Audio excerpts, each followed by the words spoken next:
कुछ रामलीला में पूनम पांडे का विरोध हो रहा है मंदोदरी बनने पे, क्या कहना है? देखिए, दिल्ली रामलीला जो लवकुश रामलीला समिति के द्वारा रावण की पत्नी मंदोदरी के रूप में किरदार निभाने के लिए जो पूनम पांडे को जो स्वीकृति दी गई है, पूनम पांडे का इतिहास रहा फिल्मी दुनिया के में यह काम करने वाली है। उनकी कुछ ऐसी अभद्रता जैसी रही है जो सनातन संस्कृति पे बड़ा आक्षेप आया था। ऐसे अमर्यादित चेहरा होने के नाते विरोध हो रहा है। जाहिर सी बात है, हमारे मर्यादा पुरुषोत्तम भगवान के द्वारा किए गए लीला, ऐसे लीला का किरदार निभाने के लिए जो मंदोदरी के रूप में चयनित करना, यह चिंता जैसी बात है। मैं लवकुश रामलीला के समिति के पदाधिकारियों से मैं यह निवेदन करूंगा कि पुनर्विचार करना चाहिए। जिनके अंदर भावना न हो, भक्ति न हो, श्रद्धा न हो, सनातन संस्कृति का ज्ञान न हो, रामचरितमानस, श्रीमद् वाल्मीकि रामायण इत्यादि का ज्ञान न हो, ऐसे अपात्र व्यक्ति को अगर अभिनय करने के लिए दीजिएगा तो उसमें भाव नहीं आएगा तो दुनिया कैसे देखेगी। यह संपूर्ण जनमानस को भगवान की लीला देख करके नामंच रूपंच लीलाधाम चतुष्टय में चार जो हमारे यहाँ जो है नाम रूप लीलाधाम, जिससे अपने जीवन को जो है कृतार्थ करता है, जीवन को बदलता है, भक्ति प्राप्त करता है, ऐसे मर्यादित अभद्र जैसे व्यवहार करने वाले लोगों को किरदार के रूप में नहीं स्वीकार किया जा सकता है। उनको भक्ति होनी चाहिए, भाव होनी चाहिए, श्रद्धा होनी चाहिए। जब तक श्रद्धा नहीं है,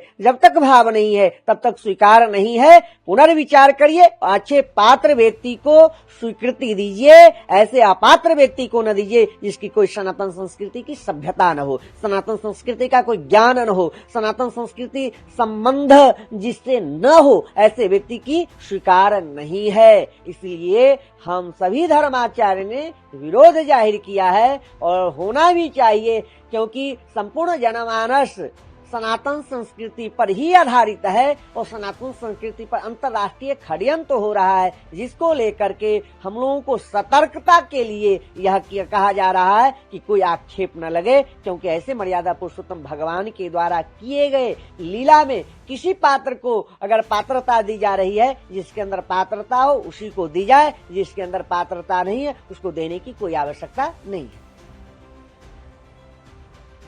दिल्ली के लवकुश रामलीला में पूनम पांडे जो कि फिल्म एक्टर, इनका विरोध हो रहा है क्योंकि ये मंदोदरी का रोल निभाने जा रही हैं, उसका विरोध शुरू होता है। क्या कहना है हमारा जी? देखिए, पूनम पांडे जी का कोई विरोध नहीं कर रहा है साधु संत, विरोध उनके चरित्र का हो रहा है। वो फिल्मों में काम कर चुकी हैं, वो कर भी रही हैं, तो अब उनके मन में इच्छा है कि मंदोदरी वाला रोल हम निभाएं। तो भाई, जब किसी ने रामलीला में कभी भूमिका नहीं निभाया और वो अगर पहली बार भूमिका निभा रहा है तो कहीं ना कहीं गड़बड़ी भी हो सकता है और अमर्यादित के अनुसार हो सकता है। इसीलिए साधु संत विरोध इसलिए कर रहे हैं उनके पात्रता पर, क्योंकि वो मंदोदरी के काबिल नहीं है। अगर उनको रामलीला में भूमिका निभाना ही है तो मैं हाथ जोड़ करके लवकुश टीम के सभी सदस्य से कहना चाहता हूं कि आप सुपनखा का रोल दे दीजिए, ठीक रहेगा। क्योंकि मंदोदरी बहुत बड़ी ज्ञानी थी और मंदोदरी एक मर्यादित रूप में थी। मंदोदरी का जो रहन सहन और बोल वाणी, ये उनकी चरित्र एक अच्छा था। सुपनखा के चरित्र पर शास्त्रों में उल्लेख है, तो सुपनखा जैसा चेहरा भी पूनम पांडे की झलकती है। और पूनम पांडे जो हैं, केवल एक प्रदेश नहीं जानता पूनम पांडे को, पूनम पांडे को हिंदुस्तान जानता है और हिंदुस्तान में राम की लीला को आदर्श मानते हैं। तो राम की लीला में जैसे रामानंद सागर में किस तरह मंदोदरी ने रोल दिखाया, अब वो मंदोदरी बनने की इच्छा रख रही हैं कि हम रामलीला में मंदोदरी वाला रोल निभाएं, तो ये कहाँ हो पाएगा। साधु संत विरोध इसलिए कर रहे हैं कि जब भी कोई पात्रता नहीं होता है किसी का, तो उसमें योग नहीं माना जाता है।